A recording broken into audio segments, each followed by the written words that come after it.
भारत में मुसलमानों के धार्मिक उत्पीड़न को लेकर, मुसलमानों के साथ भेदभाव को लेकर टिप्पणियां कर चुके हैं, रिपोर्ट जारी कर चुके हैं। और अब तो भारत के जो जिगरी दोस्त कहे जाते हैं प्रधानमंत्री नरेंद्र मोदी के, डोनाल्ड ट्रंप के देश ने भी इस दिशा में कदम बढ़ा दिए हैं। अमेरिका की एक संस्था है US commission on international religious freedom, उसने अपनी रिपोर्ट में मुसलमानों के उत्पीड़न को लेकर चिंता जाहिर की है।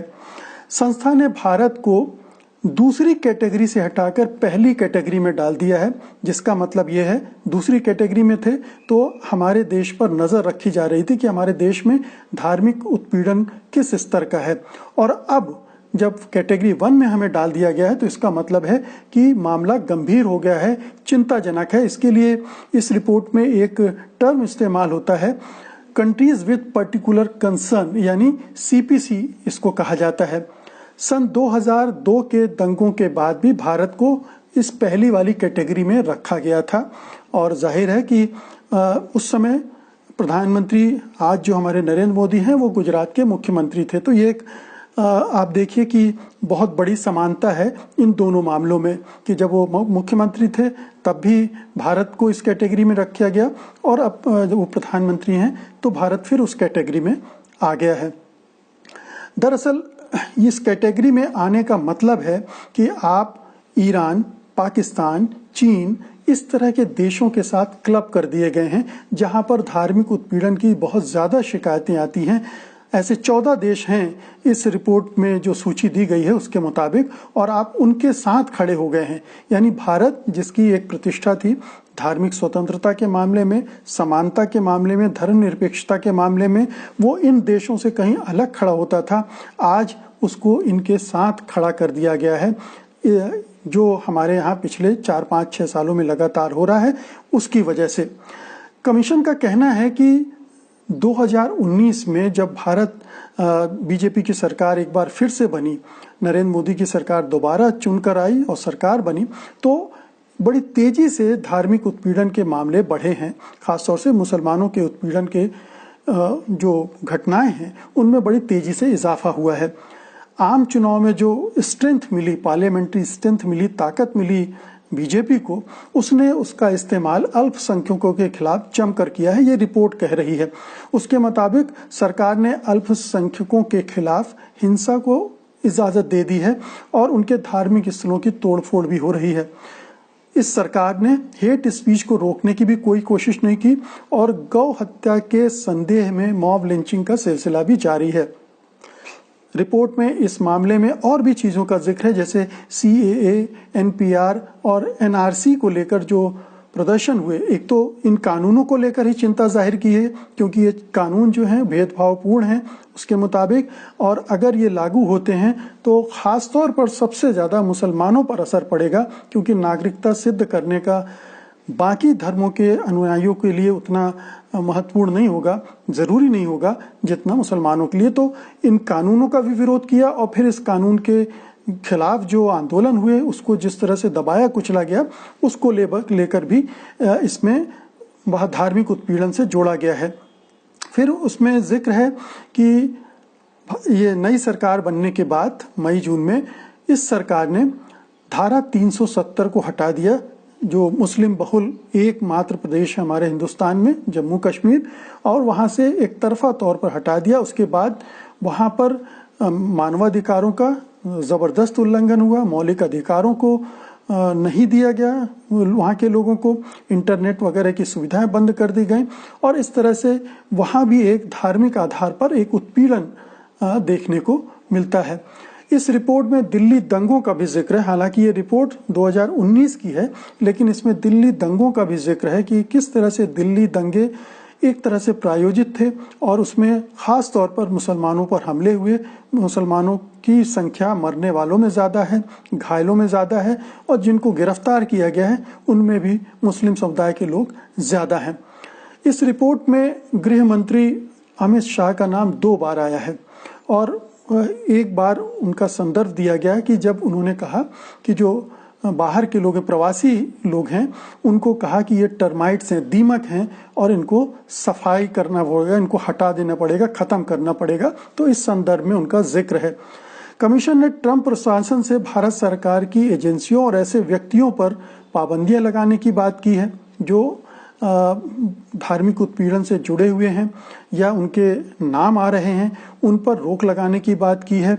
उनके जो खाते वगैरह हैं वो सील करने की, फ्रीज करने की, उनकी संपत्ति फ्रीज करने की बात की है और उनके आने जाने पर भी प्रतिबंध लगाने की बात की है। तो ये सुझाव दिए हैं उसने ट्रंप प्रशासन को भारत में धार्मिक उत्पीड़न के बढ़ने के संबंध में। अब ये भारत के लिए बहुत ही शर्मनाक है, बहुत शर्मनाक है। हालांकि उसने इस रिपोर्ट को ये कहते हुए खारिज करने की कोशिश की है कि ये रिपोर्ट भारत के खिलाफ एक भेदभावपूर्ण और भड़काऊ टिप्पणियों से भरी हुई है और इसमें कुछ नया नहीं है। लेकिन इस बार गलत दावों का स्तर नई ऊंचाई तक पहुंच गया है। ये भारत सरकार का जवाब है जब ये रिपोर्ट आई है उसके ऊपर। तो अब ये देखिए कि मोदी सरकार की ये प्रतिक्रिया अनपेक्षित नहीं है, क्योंकि सीधे सीधे उसी पर ये रिपोर्ट अटैक करती है। तो एक सार्वजनिक तौर पर वो इसको एक्सेप्ट नहीं कर सकती है, उसको खारिज ही करनी थी उसको। तो ये एक स्वाभाविक प्रतिक्रिया है। लेकिन ये बात बहुत समझने वाली है कि आप इसको नकार करके बच नहीं सकते हैं। आपको इसको ध्यान में रखना चाहिए कि ये अमेरिका की एक बड़ी एजेंसी ने ये रिपोर्ट दी है अमेरिकी सरकार को, ट्रंप प्रशासन को, और इस पर कांग्रेस में भी चर्चा होगी। जो कांग्रेस के मेंबर है वहां उनके पास जाएगी और उसके बहुत गंभीर नतीजे भुगतने पड़ सकते हैं। सैंक्शन के रूप में वो सामने आ सकता है और अगर अमेरिका में हुआ तो दुनिया के बाकी देश भी उसको फॉलो करते हैं। ये चर्चाएं पूरे दुनिया भर में फैलेंगी, दुनिया भर के देश इस पर चिंता जाहिर करेंगे और एक बड़ा मसला बन सकता है। इसलिए शुतुरमुर्ग वाला रवैया अपनाना ठीक नहीं होगा कि आप जमीन में सिर गड़ा लें, या अगर आप ये सोचते हैं कि हम हिंदुस्तान के अंदर कुछ भी करते रहेंगे और अंतर्राष्ट्रीय बिरादरी को कुछ पता नहीं चलेगा या अंतर्राष्ट्रीय बिरादरी उस पर कुछ स्टेप नहीं लेगी, तो ये हमारी खुशफहमी है और इसके अलावा और कुछ नहीं है। ये भी देखना चाहिए कि ये तो पिछले साल की बात है।